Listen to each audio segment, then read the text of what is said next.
Lundi 20 mars 2023, les récompenses de la fidélité. nous vous accueillons de nouveau sur votre chaîne L'Aventure dans la Parole.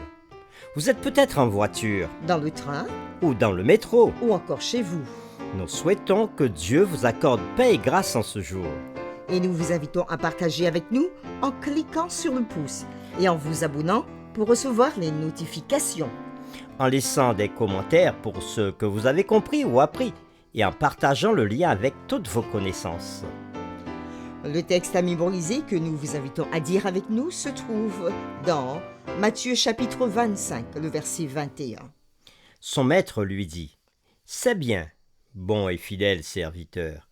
Tu as été fidèle en peu de choses, je te confierai beaucoup. Entre dans la joie de ton maître. » Nous vous invitons à le redire avec nous Matthieu chapitre 25, le verset 21.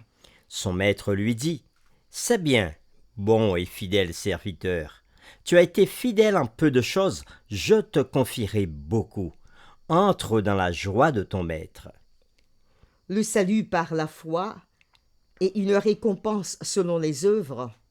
Comment harmoniser ces deux concepts? Que nous est-il promis et quelle assurance avons-nous de recevoir cette promesse?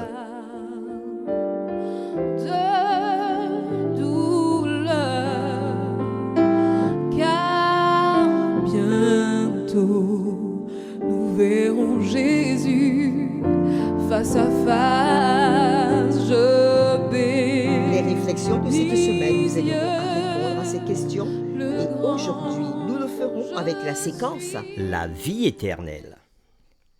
en tant qu'être humain, et que cela nous plaise ou non, une éternité nous attend. Et selon la Bible, cette éternité sera le résultat de l'une de ces deux manifestations, du moins pour chacun de nous, individuellement, soit la vie éternelle, soit la mort éternelle. Voilà. Pas de juste milieu, pas d'indécision. Un peu d'un côté ou de l'autre. Au contraire, c'est l'un la vie ou l'autre la mort. C'est vraiment un cas de tout ou rien.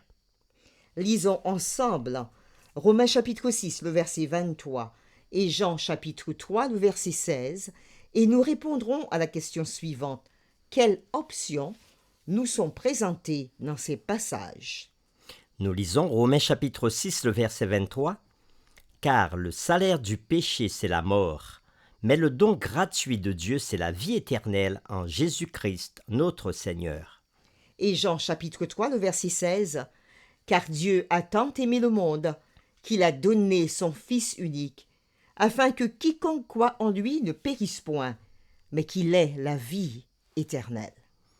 Après la lecture de Romains chapitre 6, verset 23 et Jean chapitre 3, verset 16, quelles options sont présentées dans ces passages? De quoi est-il parlé dans ces passages? Il est parlé de salaire et de don. Alors, qu'est-ce qu'un don?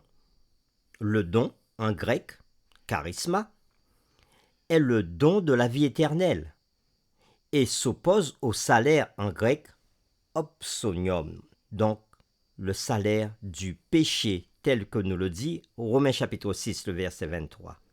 À l'origine, le terme salaire désignait la ration, la location ou le solde d'un soldat. Charisma indique que le salut est un don et que les bonnes œuvres viennent de Dieu, tel qu'il nous l'a dit dans Éphésiens chapitre 2, le verset 10. Cependant, la mort est un salaire payé par les œuvres du péché, accompli sans Dieu. De même, le salut en tant que récompense ou paiement est Charisma, un don. Ce don ne vient pas des œuvres personnelles, en grec ergon, mais de la grâce qui nous a été donnée de faire de bonnes œuvres, ergon, dans Éphésiens chapitre 2, versets 8 à 10.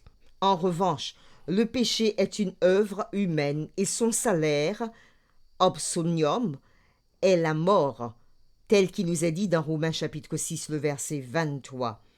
La question qui se pose est celle-ci. Qui fait naître les bonnes œuvres? Sans aucun doute, c'est Dieu lui-même, et cela par sa grâce.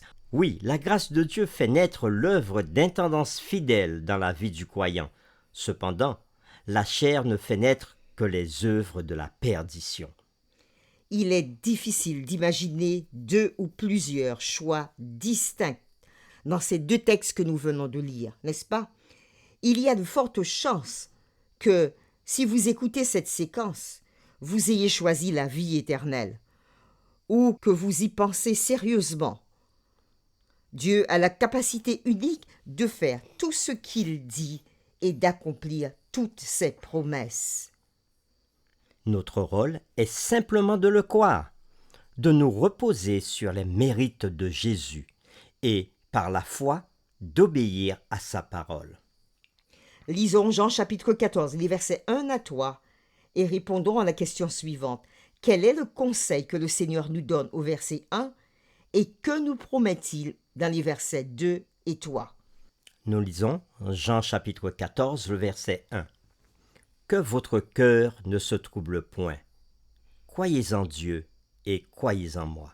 Et les versets 2 et 3 nous disent « Il y a plusieurs demeures dans la maison de mon Père. Si cela n'était pas, je vous l'aurais dit. Je vais vous préparer une place.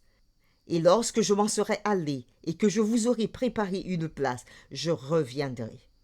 Et je vous prendrai avec moi, afin que là où je suis, vous y soyez aussi. » Après la lecture de Jean 14, versets 1 à 3, nous répondons à la question « Quel est le conseil que le Seigneur nous donne ?» au verset 1. Au verset 1, Jésus nous dit de ne pas être troublé, que notre cœur ne soit point troublé, de croire en Dieu et de croire en lui. Et que nous promet-il dans les versets 2 et 3 ?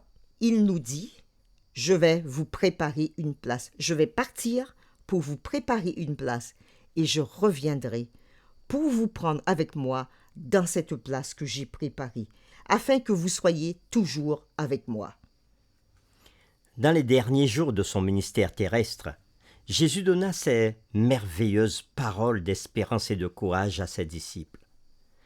Ces paroles que nous venons de lire, oui, ces paroles leur remonteraient le moral en période de découragement et d'épreuve. Il devrait être de même pour nous aujourd'hui.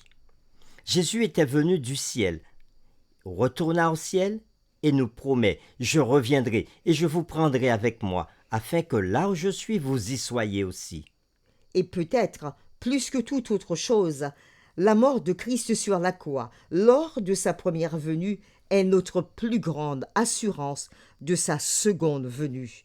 Car sans la seconde venue, à quoi servirait sa première ? Aussi sûr que nous sommes que Jésus est mort pour nous sur la croix, nous avons aussi l'assurance que, oui, comme il l'a promis, il nous a dit « Je reviendrai et je vous prendrai avec moi, afin que là où je suis, vous y soyez aussi. » Pour terminer, attardons-nous davantage sur l'idée que la première venue de Christ est la garantie de sa seconde venue. Que s'était-il passé à la première venue, faisant de la seconde une promesse à laquelle nous pouvons faire confiance? Nous vous invitons à vous joindre avec nous dans cette prière. Merci notre Père pour ton grand amour. Oui, ton amour si grand et si puissant. Effectivement, Père, nous constatons que ton amour est grand, parce que tu nous as tellement aimés que tu as donné ce que tu avais de plus cher pour que nous soyons sauvés. Jésus, ton unique, oui, ton Fils unique, qui est venu dans ce monde, souffrir et donner sa vie pour que nous soyons sauvés. Ton amour est si puissant qu'il nous donne la possibilité de vivre dans l'espérance du retour prochain et glorieux de Jésus.